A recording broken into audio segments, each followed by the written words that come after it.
Hello folks, and welcome to the channel, or welcome back. And in this video we're going to have a look on how we transformed an old room into a brand new bathroom. We will be looking at the total cost, we'll be looking at the materials that we've used, and I have used good quality materials, not the cheap stuff, but not the very expensive stuff. Either way, you basically pay just for the brand, the name. I did not calculate the cost of the tools because I assume you have tools if you're going to do it yourself. This is a full do-it-yourself video. So with any further ado, let's have a look at what this is all about, and I hope you enjoy it. So it all starts with assessing the place where I wanted to have the bathroom. And this is the place where we're going to create it. And as you can see, we've got a lot of old oak and old beams that were rotten away. So the most tedious job was actually removing all the old stuff, but not destroying what I could keep, because I like to keep things intact what I can. But a lot of it was really wasted, so that effort was not all that expensive, except renting a container, and then I decided to shot blast the walls. As the ceiling was still open, I decided to move up all the heavy stuff first. So as the bathroom is extending a little bit further, I had to replace all the old oak beams because they were no longer level. So now I have a nice level floor and a solid floor, and I could now install new oak planks. Well, new are planks that I actually had prepared that I bought some time ago. And here we're just nailing them into place. The floor extended further, and therefore I used some Douglas beams because that's the part that's not going to be visible, and they will be resting onto cellular concrete blocks, also called itang.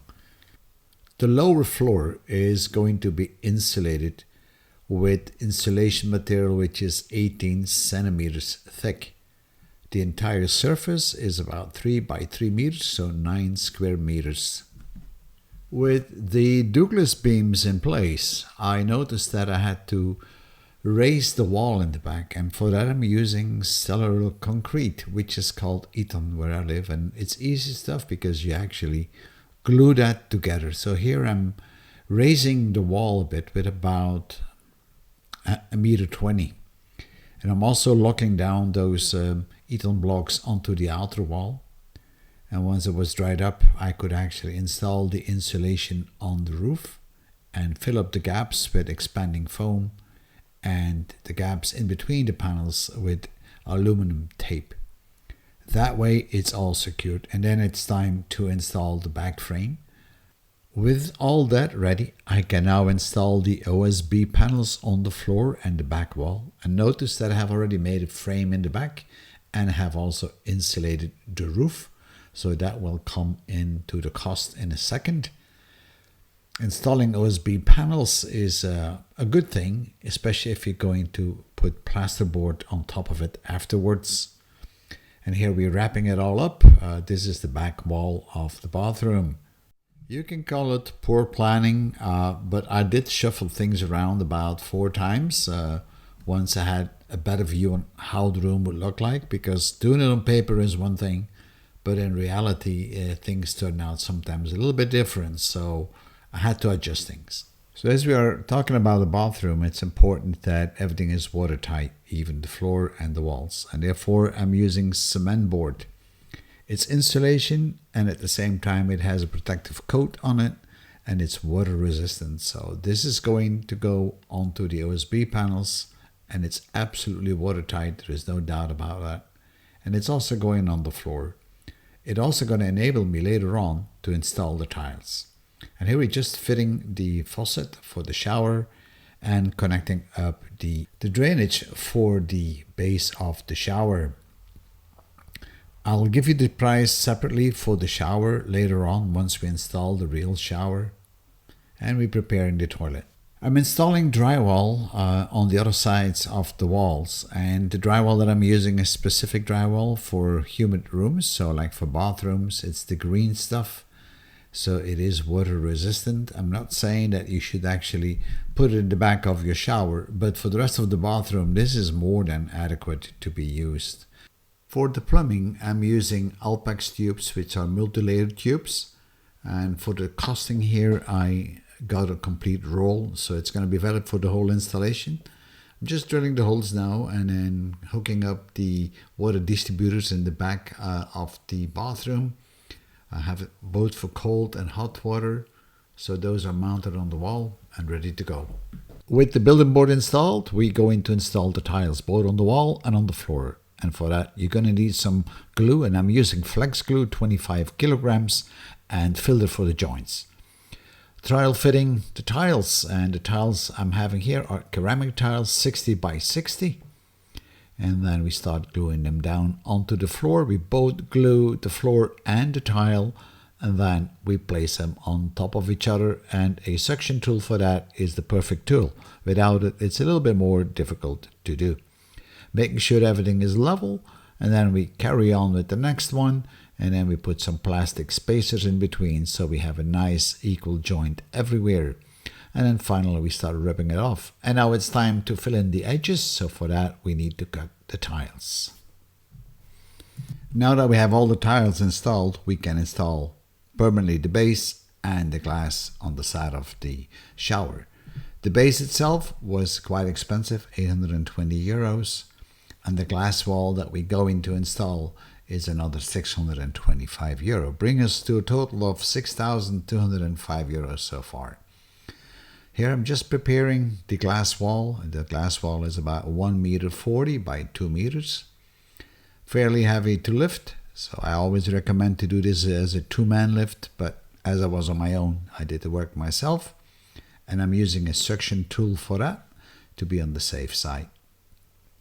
Then we had to secure the glass wall because by itself it's not very solid, although it sits in the rail in the back, but in the front you need to lock it down to the base, and on the top there is a stud going to the side wall.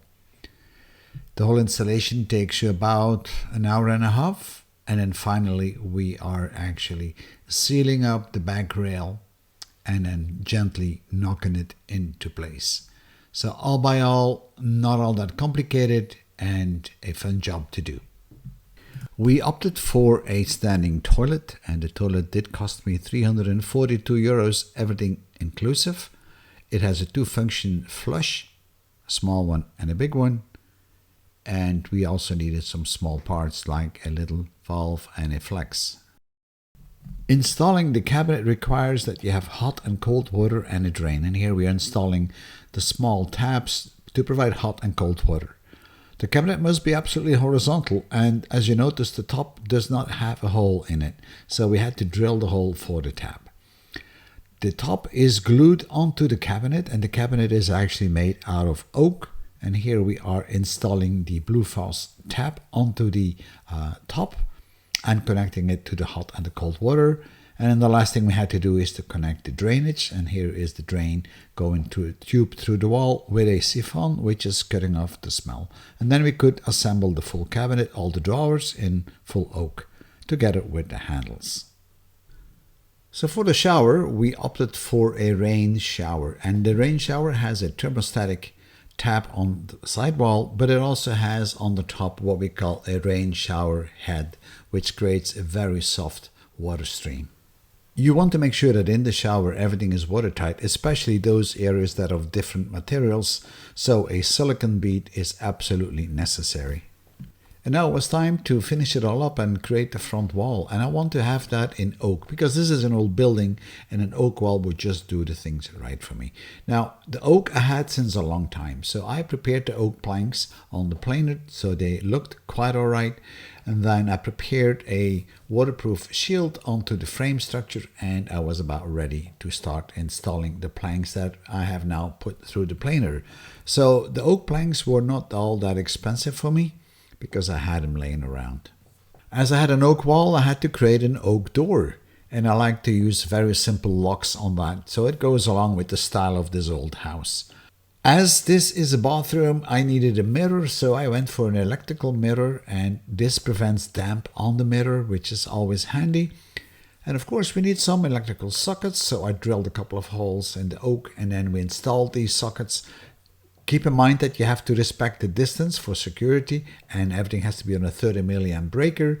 And then it was time to install some smaller parts. I also installed a fan because the bathroom needs to be ventilated. And that brings the total to $9,100 or euros for a bathroom which is 3 meters by 3 meters with a walk-in shower, a toilet and a sink. And this price includes everything, including the container, but also building the walls and the installation on the roof and so on, which you may not have on your specific bathroom because you may have these rooms already in place. So maybe you can save a bit of money here and there on that. The oak, on the other hand, was very cheap for me just because I had the oak laying around, because I typically buy them in bulk. And if you do so and you let it dry for a while and you can do a little bit of woodworking, it can become very cheap. So overall, this was easy to do, not too complicated. I forgot to mention the light actually, and the light is a LED light, watertight. That run me another 100 euros or dollars, so not too bad.